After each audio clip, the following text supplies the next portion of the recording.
joining us now on the MegaCast, State Senator Mallory McMorrow. She represents District 13. Great to have you with us.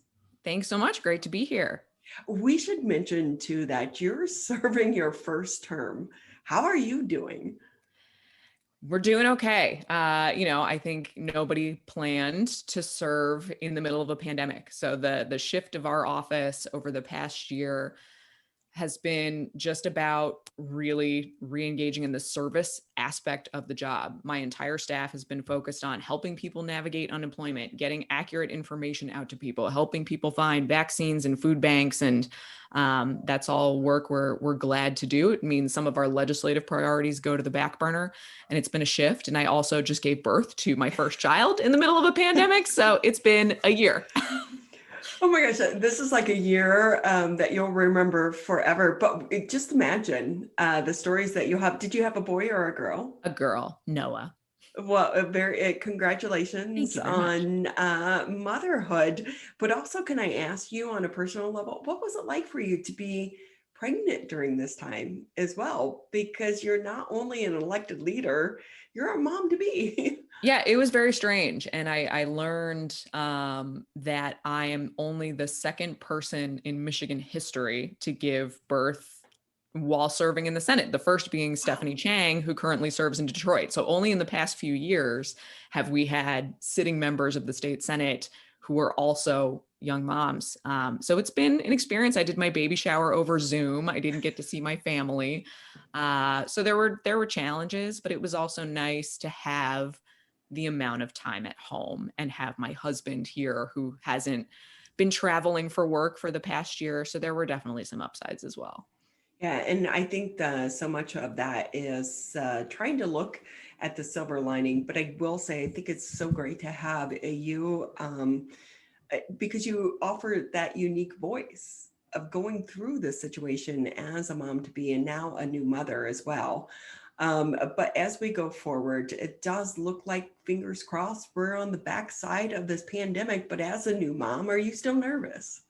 I am. And I think that, I am somebody who's a history nerd. So when the pandemic broke out, I dug into all the research that Harvard had been doing around, the 1918 flu pandemic. And I think we should all kind of expect a bump in the road at some point and just be prepared for that. But I'm with you. I think the numbers look really encouraging. I think Oakland County reported 4 positive cases one day last week, which is incredible. So I'm very, very hopeful and looking forward to, I would say, a new normal, but definitely returning to some sense of normal. So with that too, I know that just as someone like my niece just graduated college, she's looking for that first job. My brother-in-law runs a consulting business, and you're looking at these new people going into the workforce. One of the most important parts, like established people, it's okay for us to work from home. I was telling Tyler, I like it. I have a candle burning, I can make coffee in the middle. I'm in my slippers. But it's those people first starting out on the job that trying to really foster them and help them in that new position. That's kind of the link that is missing. Do Right. you, how's that been for you? So it's interesting. I came into the legislature from the private sector. I owned my own consulting firm before running for office. And actually, the last team that I managed was entirely remote. I'd never met them in person until we had a chili cook-off, and I traveled to Cincinnati to meet them.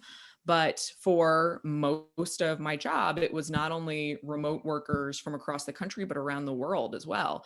So I think that's going to be incumbent on anybody who's in a management position to recognize that times have changed and being really intentional about how do you create office culture when it's not happenstance. It's not people who are just running into each other in an office. And hopefully we'll get back to some sort of a hybrid model. But I think that's on all of us who are in those positions. We have to create those moments and those opportunities, even if you are virtual, to get to know people, because it is important to give people just starting out or coming back into their careers that experience, so we're not hurting people who are starting off remotely.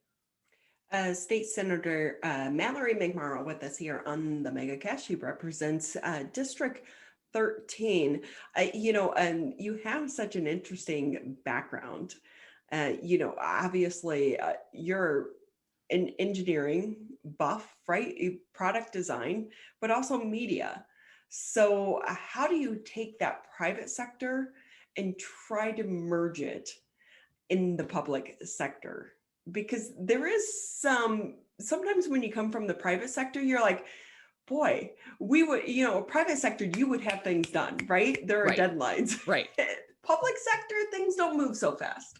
Yeah, it is definitely an exercise in patience. And I came from, product design and development. So I'm used to a set timeline. And then there is something at the end that we all plan around, and there's kind of goals. But one of the things that I wanted to bring into this role is, when you're going through the process of product design or in media and advertising, you come up with 1,000 different solutions and you collaborate and you figure out what works and what doesn't. And there's success and failure because you learn before you get to the right solution.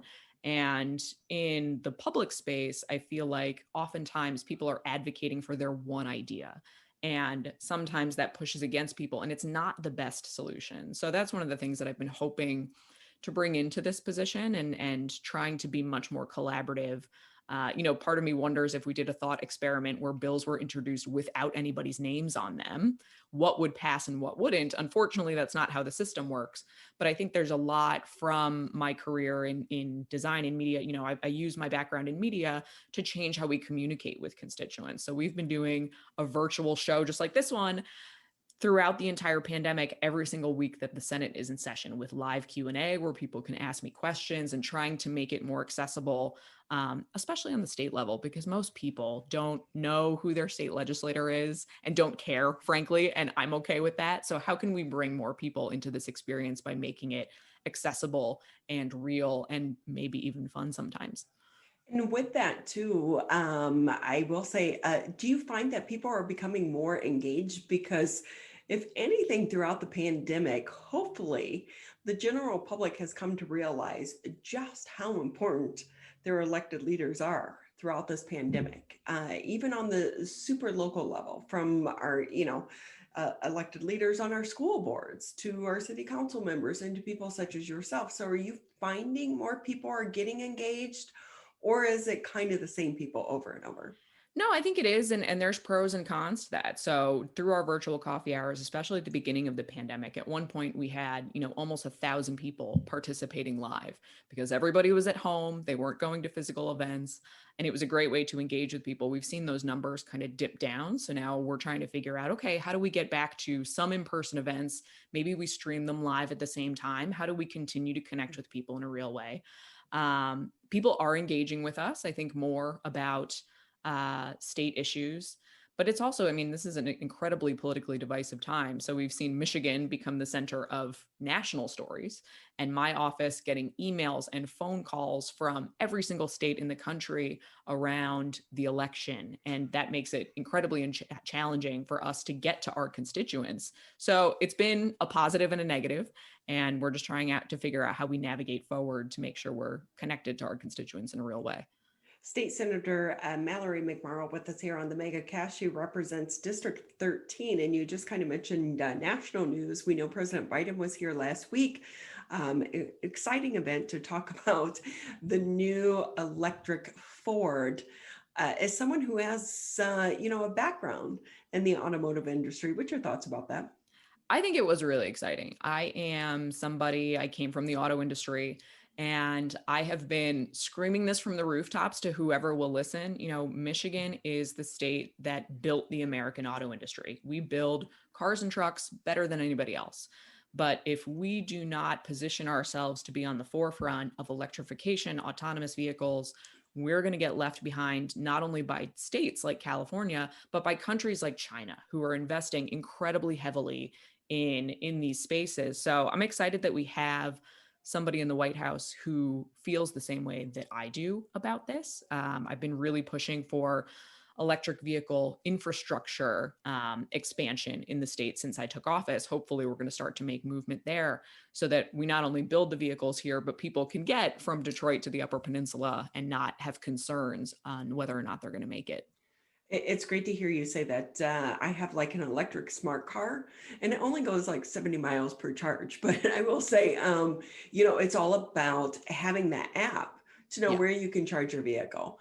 right. And until we get to that point where we have charging stations that are just as readily available as a gas station, as a nation, we're not going to get there. So it's great to hear you say that. And I will say, too, one of the great things about having an electric vehicle, because I know you live somewhat in the area as well, if you go to Somerset, you can park right up front. You don't have Yeah. to play for valet. I mean, they have a charging station right there. So at least pretend like you're going to plug in Yeah, well, and your I car. drive I drive an electric vehicle myself. I probably max it out on the Mhm. charge because I drive to Lansing 3 times a week, so it's 86 miles there, 86 miles back.